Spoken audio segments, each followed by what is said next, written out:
गुजरात में 8% महंगाई है। भारतीय जनता पार्टी के सारे राज्यों में सबसे ज्यादा महंगाई है और दिल्ली में सबसे कम महंगाई है। तो महंगाई कम हो तो सकती है, शर्त एक ही है, आम आदमी पार्टी जैसी एक ईमानदार सरकार होनी चाहिए।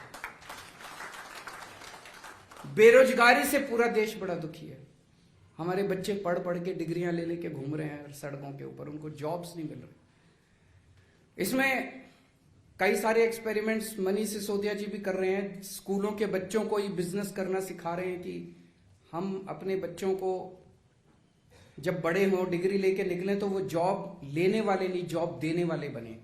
उसमें समय लगेगा, लेकिन हमारी सरकार ने दिल्ली के अंदर पिछले 5-7 साल के अंदर 12 लाख बच्चों के लिए रोजगार तैयार किए हैं। 12 लाख बच्चों को रोजगार दिया। अब पंजाब के अंदर पिछले 7-8 महीने में भगवंत मान साहब ने कई सारी नई सरकारी नौकरियां निकाली हैं, कई सारी। और हैं जी 21,000 बच्चों को इन्होंने सरकारी नौकरियां, नियुक्ति पत्र, नियुक्त अपॉइंटमेंट लेटर्स उनके हाथ में दे दिए। तो नौकरियां मिल तो सकती हैं, रोजगार मिल तो सकता है, नीयत चाहिए।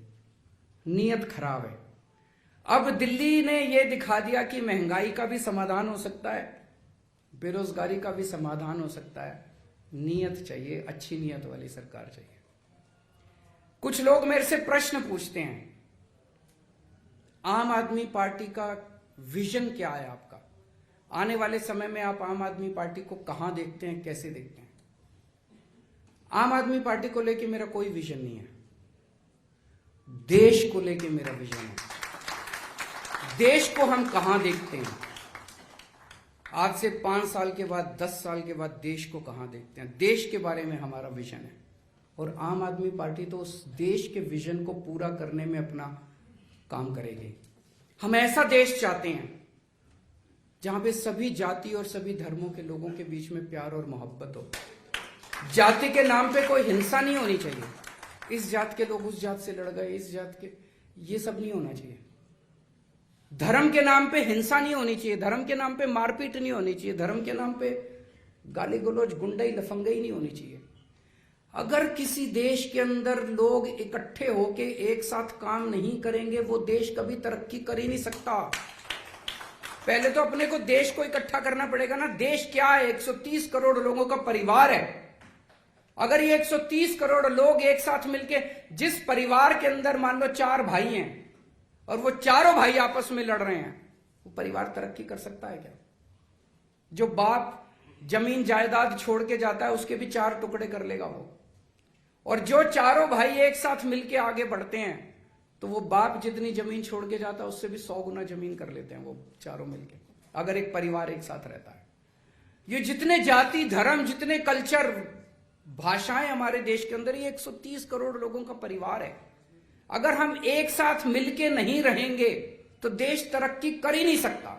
जो भी पार्टी, जो भी संस्था हमारे देश को टुकड़े टुकड़े करने की कोशिश करती है, वो इस देश की तरक्की करना नहीं चाहती, वो इस देश को 19वीं सदी में ले जाना चाहती है। हम एक ऐसा देश चाहते हैं जहां पे कोई भूखा ना सोए, सबको भरपेट रोटी मिले, और केवल अपने अपने लोगों को नहीं, भारत दुनिया को भी रोटी देने के लिए सक्षम बने। हम खुद तो अपना पेट भरें, हम खुद तो अपना पेट भरें, हम दुनिया के भी गरीब देशों का पेट भरने के लिए समर्थ हों। ऐसे भारत की परिकल्पना करते हैं हम। हमारे देश के अंदर हर बच्चे को, जो भी पैदा हो हमारे देश के अंदर बच्चा, चाहे वो गरीब का हो चाहे अमीर का हो, गरीब से गरीब बच्चा भी, उसको भी अच्छी से अच्छी शिक्षा मिलनी चाहिए। सब बच्चों को अच्छी से अच्छी शिक्षा मिले, बेस्ट शिक्षा मिले। जो अमीर के बच्चे को जैसा स्कूल मिलता है वैसे स्कूल की और यूनिवर्सिटी की और कॉलेज की सुविधाएं गरीब से गरीब बच्चे को मिले। और हमारा देश पूरी दुनिया का शिक्षा का हब बने। एक जमाना ऐसा था जहां हमारे देश के अंदर नालंदा यूनिवर्सिटी थी, पूरी दुनिया के बच्चे हमारे देश के अंदर पढ़ने के लिए आते थे। आज हमारे बच्चे यूक्रेन जाते हैं मेडिकल पढ़ने के लिए, शर्म की बात है। हम ऐसे देश की परिकल्पना करते हैं जहां पे पूरी दुनिया से टॉप की आज आप टॉप की 10 यूनिवर्सिटीज ले लो दुनिया की, उन 10 में एक भी यूनिवर्सिटी भारत की नहीं है। हम ऐसे भारत की परिकल्पना करते हैं जब दुनिया की टॉप की 10 यूनिवर्सिटी भारत के अंदर होंगी और पूरी दुनिया के बच्चे भारत में पढ़ने के लिए आएंगे।